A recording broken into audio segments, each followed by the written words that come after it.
Hashirama Senju, the first Hokage of the Hidden Leaf Village, is revered across the entire shinobi world as the god of shinobi. He was a pivotal figure in Konoha's history, and the very architect who laid the foundations for the entire political system of the shinobi world. Under Hashirama's leadership, the world witnessed unprecedented progress, yet it was also the beginning of many consequences that would echo through generations. We will explore the best thing Hashirama did as the first Hokage. During the Warring States period, when clans slaughtered each other in endless pursuit of power, Hashirama rose with a dream, a world where children would no longer die on the battlefield. He didn't just fight to win, he fought to change the nature of war itself. After countless negotiations and sacrifices, Hashirama finally convinced his greatest enemy, Madara Uchiha, leader of the Uchiha clan, to lay down his weapons and form an alliance. To prove his sincerity, Hashirama was even willing to sacrifice his own life if that could bring true peace. From that moment, the shinobi world entered a new era. The Senju and Uchiha clans united, ending the age of bloodshed and founding Konohagakure, the first hidden village in history. The name Konoha was chosen by Madara himself, a symbol of a new beginning, where humanity and peace could coexist. Over time, other clans such as the Sarutobi, Hyuga, and Nara joined the alliance, expanding and strengthening Konoha until it became the most powerful village in the entire shinobi world. The hidden village system created by Hashirama inspired other nations to follow suit. This model spread rapidly, leading to the formation of the 5 great nations and effectively ending the chaotic era of clan warfare. Hashirama was not only a founder, he was the first true reformer in shinobi politics. However, his greatest legacy was not the villages or treaties he built, but the philosophy he left behind, the will of fire. It is the belief that one generation must protect and guide the next, that unity and self-sacrifice for the village are the highest virtues. This philosophy became the very soul of Konoha, passed down from Hiruzen to Kakashi, and later burning brightly in the era of Naruto Uzumaki. For Hashirama, power only had meaning when used for protection, not destruction. Throughout his reign, he frequently convened summits to discuss diplomacy and constantly sought ways to maintain peace among the great nations. Despite possessing the strength to dominate the entire world, he chose instead to balance power, sharing resources, and tailed beasts to prevent future wars. Hashirama also forged a powerful alliance with the Uzumaki clan, renowned for their mastery of sealing techniques. Through this relationship, Konoha learned advanced sealing technique, gaining a strategic advantage that benefited generations of ninja to come. But no leader is perfect, and Hashirama Senju was no exception. Alongside his great achievements came decisions that would haunt the world for centuries.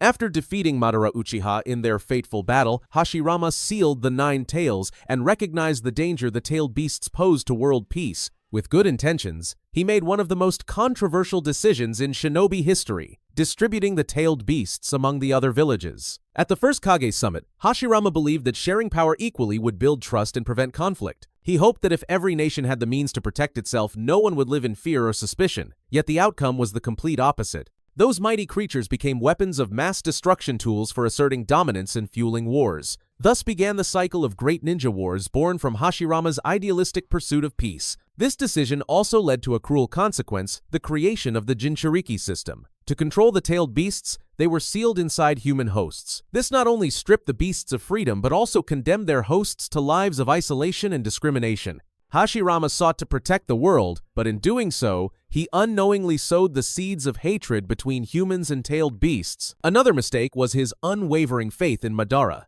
Because of his compassion and desire for reconciliation, Hashirama continued to believe his old friend could return to the right path. But the hatred within Madara had already gone beyond salvation. That mercy led to Konoha's first major attack in history, setting off a chain of tragic events that would last for generations. And finally, even the will of fire, Hashirama's most noble philosophy, became a double-edged sword. His kindness and optimism brought hope, yet they also blinded him to harsh realities. Hashirama believed that goodwill could change everything, when in truth, not everyone shared his ideals. It was Tobirama's pragmatism and realism that kept the system Hashirama built from collapsing. In conclusion, Hashirama Senju was the man who established the world's first peace, yet also the one who unknowingly planted the seeds of its future conflicts. Tobirama Senju. After Hashirama's death, the title of Hokage was passed on to Tobirama Senju, his younger brother, a far more pragmatic and calculating man. If Hashirama was the heart of the Hidden Leaf Village, then Tobirama was its brain, the one who transformed his brother's ideals into a structured and efficient system. Tobirama became known as a pragmatic, intelligent, and disciplined leader who always prioritized Konoha's stability above all else. Tobirama founded several key institutions that shaped the future of Konoha, the Ninja Academy, where new generations of shinobi would be trained, the Anbu Black Ops, a special task force that handled top-secret missions, and the Chunin exams, which evaluated and promoted ninja based on skill and merit. He also introduced the mission ranking system categorizing tasks by difficulty and reward. One of his most symbolic acts was the creation of the Konoha Military Police Force, which he entrusted to the Uchiha clan as a gesture of trust and reconciliation. All of these institutions contributed to Konoha's balanced growth, strengthening it militarily, economically, and administratively, turning the young village into the most formidable shinobi power of its era. Another major reform under Tobirama's leadership was the establishment of the Konoha Council, a governing body designed to support the village's administration. Thanks to this system, the Hokage was no longer the sole decision-maker. Instead, every major policy was reviewed through political advisors to ensure transparency and accountability. This structure also allowed other clans to participate in governance, distributing power more fairly and preventing the government from being dominated solely by the Senju clan. Finally, one of Tobirama's greatest contributions was his creation of numerous powerful ninjutsu that significantly enhanced Konoha's military strength. He invented revolutionary techniques such as the Shadow Clone Jutsu and the Flying Raijin Jutsu that would later be perfected and elevated to legendary status by Naruto Uzumaki and Minato Namikaze. However, among all his creations, there was one forbidden jutsu that perhaps should never have existed.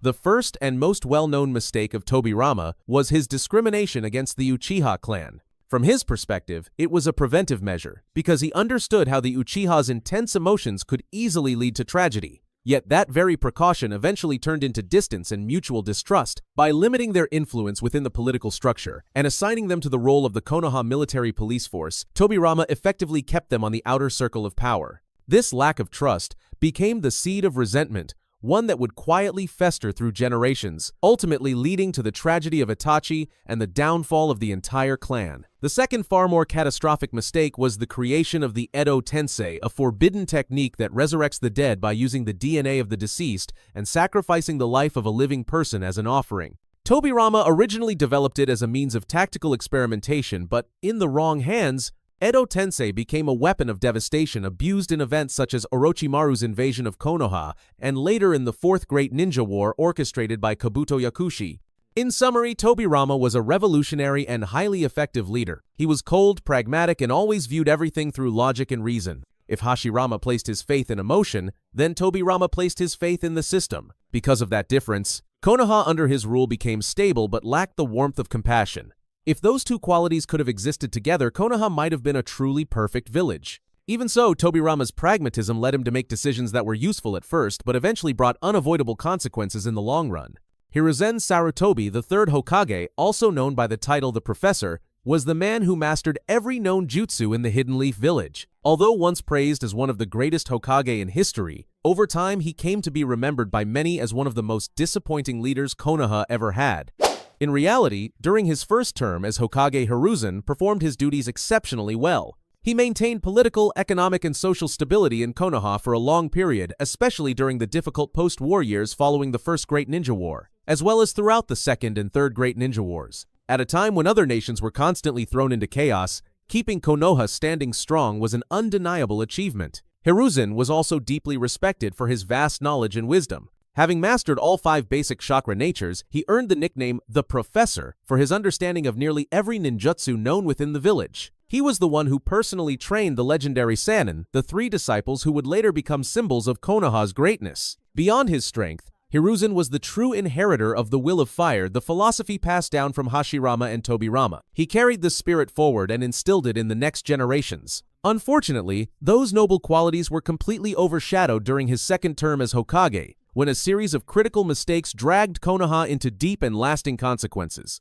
The first and most defining mistake of Hiruzen Sarutobi was his weakness toward Orochimaru, his beloved student. When Hiruzen discovered that Orochimaru was conducting inhumane experiments in his pursuit of immortality, he couldn't bring himself to end his former disciple's crimes. Even when he caught Orochimaru in the act standing in his own laboratory, Hiruzen froze, allowing him to escape. In a situation like that, a Hokage must set his emotions aside and do what is necessary to prevent greater disasters. That moment of hesitation led to a chain of tragedies during the early years of Naruto. Orochimaru's invasion of Konoha, the betrayal of the Hidden Sand Village, Sasuke's defection in search of power, and ultimately Hiruzen's own death, marking the beginning of the most chaotic era in Konoha's history since the Third Great Ninja War. The second major mistake was trusting the wrong people. During his term, Hiruzen appointed 3 advisors: Danzo Shimura, Koharu Utatane, and Homura Mitokado, individuals who were ultimately unfit to manage a nation. In particular, Danzo's actions caused countless disasters from the shadows. Hiruzen allowed Danzo far too much freedom without holding him accountable for anything. Because of this, Danzo manipulated major events at will, supporting Orochimaru's forbidden experiments, funding unethical projects, and even playing a direct role in the rise of the Akatsuki by giving false information to Hanzo the Salamander. Not stopping there, Danzo also exploited his secret organization, Root, to carry out extreme actions, including the act of revealing to the entire world that Naruto was the Nine-Tails Jinchuriki, which led to him being ostracized by the villagers from a young age. The next and perhaps most unforgivable failure under Hiruzen's leadership was the Uchiha Massacre.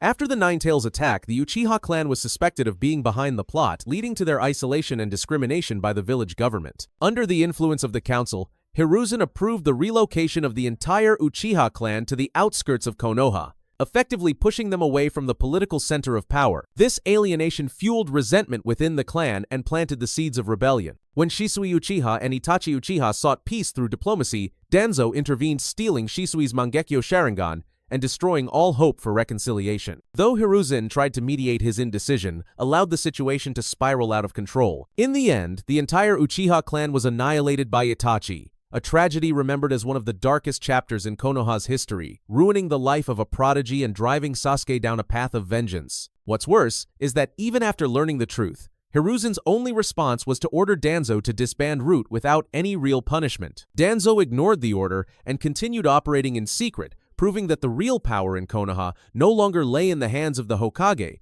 but in the man he had allowed to act unchecked. Hiruzen also faced heavy criticism for his negligence toward Naruto Uzumaki. Despite knowing the boy's true identity, he allowed Naruto to grow up isolated, poor, and despised by the villagers. A Hokage who truly embodied the will of fire should have protected the child who carried Konoha's future, yet Hiruzen let him grow up in loneliness. His final mistake was authorizing experiments involving Hashirama Senju's cells. In his attempt to enhance Konoha's military power, Hiruzen approved dangerous research involving the first Hokage's DNA experiments that cost the lives of countless shinobi. In conclusion, Hiruzen Sarutobi was a kind-hearted man but too trusting and too weak when faced with ruthless decisions. He maintained peace for a time, but the price of that peace was deep, lingering scars that haunted Konoha for generations to come. Minato Namikaze. Unfortunately, Minato's term as Hokage was tragically short due to events beyond his control. Yet even in that brief time, he managed to leave behind a legacy powerful enough to protect the village and inspire generations to come. Minato's tenure was too brief for large-scale reforms, but a single act was enough to carve his name into history: the battle against the Nine-Tails. When the Nine-Tails was controlled and released to destroy Konoha, Minato was the only one who could respond in time. With his speed and genius intellect, he not only faced Obito, the man behind the attack, but also protected the entire village from destruction. Without him, Konoha might have disappeared from the map of the shinobi world. That action not only showed his power but also symbolized courage and self-sacrifice. By giving his life to seal the Nine-Tails inside his son, Minato proved that he completely believed in the future, in the next generation, who would protect the peace he left behind. Minato's greatest mistake was tied to that very same tragic night. His biggest error lay in underestimating the danger during Kushina's childbirth, the moment when the Nine-Tails seal was at its weakest. Despite knowing the risk, Minato only assigned a small Anbu squad and a basic barrier to guard her, which allowed Obito to infiltrate, kill the guards, break the seal, and kidnap Naruto. Had Minato strengthened the security, mobilized the Hokage guard platoon, or called on other elite shinobi for support, the catastrophe of the Nine-Tails release might have been avoided. His failure was not due to lack of skill, but from overconfidence in his own control, a tragic misjudgment that cost the lives of his family and brought devastation to the entire village. Furthermore, Minato's early death left a dangerous power vacuum. With no clear successor, Konoha was forced to bring back Hiruzen Sarutobi, whose second term would later become one of the darkest eras in the village's history. In summary, Minato was a brilliant and potential leader, but sadly he could never fully demonstrate the contributions he could have made to the village. Tsunade Senju, the fifth Hokage, was the one who had to lead Konoha through one of the darkest and most chaotic periods in its history. When the village was left in ruins by countless conflicts, Upon taking office, Tsunade was faced with a devastated village in the aftermath of Orochimaru's invasion. The infrastructure was destroyed, the shinobi forces were severely weakened, and the morale of the people was at its lowest. Yet through her exceptional leadership and skill, Tsunade rebuilt Konoha from the ashes, restoring its infrastructure, retraining its forces, and rekindling the people's faith in their village. But that was far from the only challenge Tsunade had to face during her term. Soon after becoming Hokage, she confronted the growing threat of the Akatsuki, which culminated in the catastrophic invasion of Konoha led by Pain. In that tragedy, Tsunade summoned her slug familiar Katsuyu and used her chakra to divide and distribute healing energy across the entire village, saving countless lives. She also made the crucial decision to allow Naruto to return and confront Pain, a risky move, as a single failure would have handed Akatsuki the power of the Nine Tails. Later during the Fourth Great Ninja War, Tsunade continued to fight alongside the other Kage on the front lines. Even after being severely injured and her body cut in half, she still prioritized healing the other Kage before herself. Later, thanks to the timely aid of Orochimaru and Karin, Tsunade recovered and quickly returned to the battlefield. Although it occurred before her Hokage tenure, one of Tsunade's most influential decisions dated back to the Second Great Ninja War, she was the first to propose that every shinobi squad must include at least one medical nin to ensure survival and provide battlefield support. That policy became a cornerstone of Konoha's military strategy, one still upheld to this day. Another major achievement of her era was elevating the entire field of medical ninjutsu in Konoha.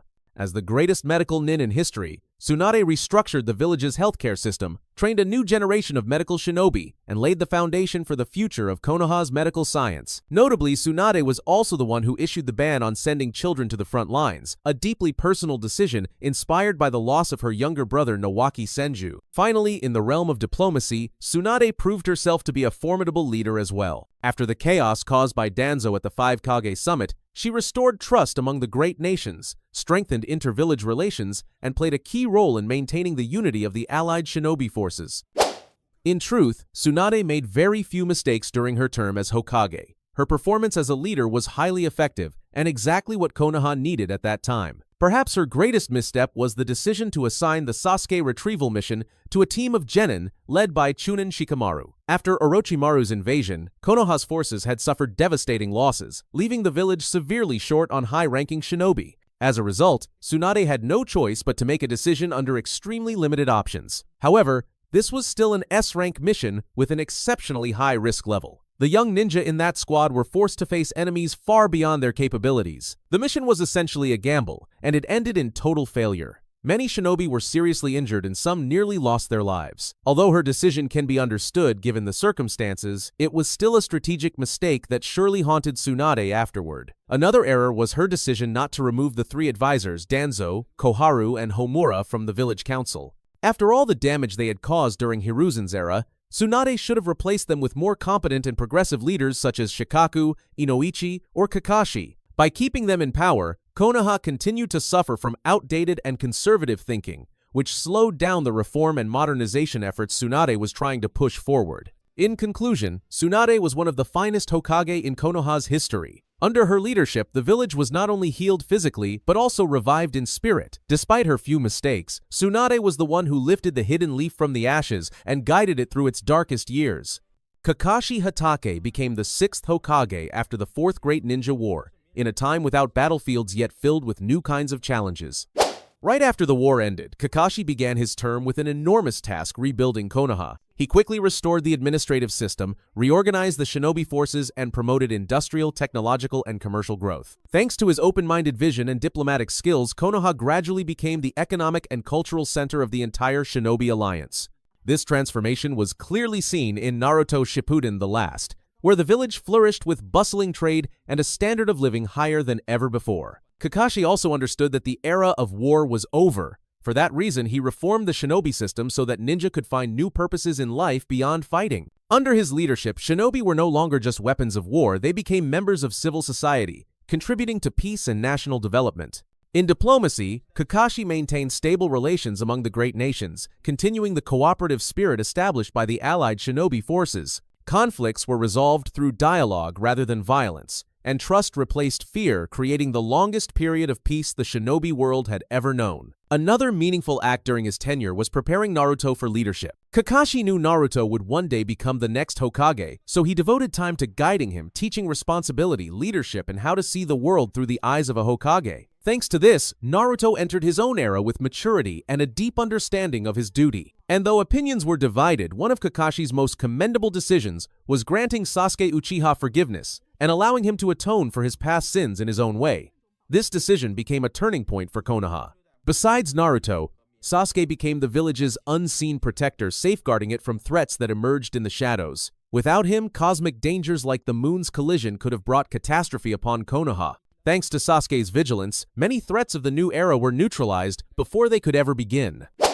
In reality, Kakashi might be the cleanest Hokage in Konoha's history. His term saw no major scandals or tragedies. However, a few of his decisions were still controversial. The first was forgiving Orochimaru and allowing him to live freely. Although Orochimaru had contributed during the war and aided the allied shinobi forces, he was still a criminal responsible for countless atrocities, including inhumane human experimentation. Yet after the war, he was placed under only light surveillance by Yamato and could move around the village freely. Many believed Kakashi was too lenient toward a man who could never truly atone for his crimes. The second was his complacency regarding peacetime security. As the shinobi world entered an era of peace, Kakashi placed too much trust in the new order and became less vigilant. This allowed a group of Otsutsuki from the moon to infiltrate Konoha and kidnap Hinata without anyone noticing in time. Compared to the eras of Hiruzen or Tsunade, when village security was tight and outsiders were constantly monitored, this was a clear sign of Konoha's overconfidence, forgetting that peace too must be protected.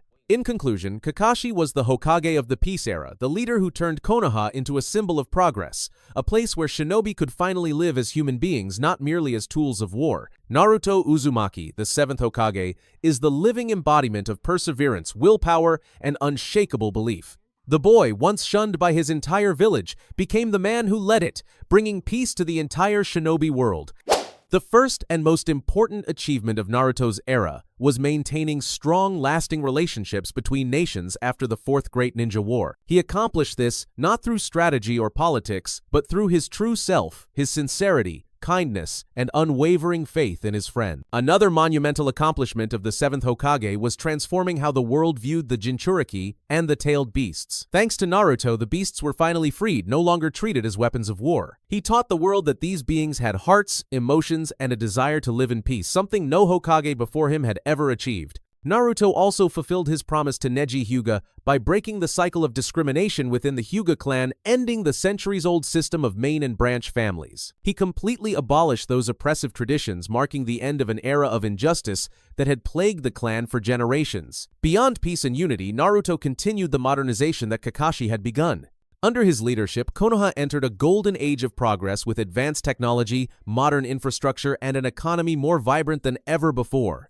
But above all, Naruto remained the hero of the new age. When the world faced threats from the Tsutsuki clan and the organization Kara, he did not hesitate to risk his life. In his battle against Ishiki Otsutsuki, Naruto was even willing to sacrifice himself just to buy a few more minutes the day he lost Kurama. In that moment, Naruto was not only a Hokage, he was the symbol of courage and sacrifice, perfectly reflecting the ideals he had lived by since childhood. Even though Naruto was a great Hokage, he was not without flaws, not from malice, but from his own human nature. His first mistake was relying too heavily on his own power. Whenever a crisis arose, Naruto insisted on handling it himself, believing that as long as he was there, everything would be fine. However, this mindset caused him to overlook the collective strength of the village and pushed him into exhaustion both physically and mentally, something that no leader should allow. Another controversial point was his leniency toward Orochimaru.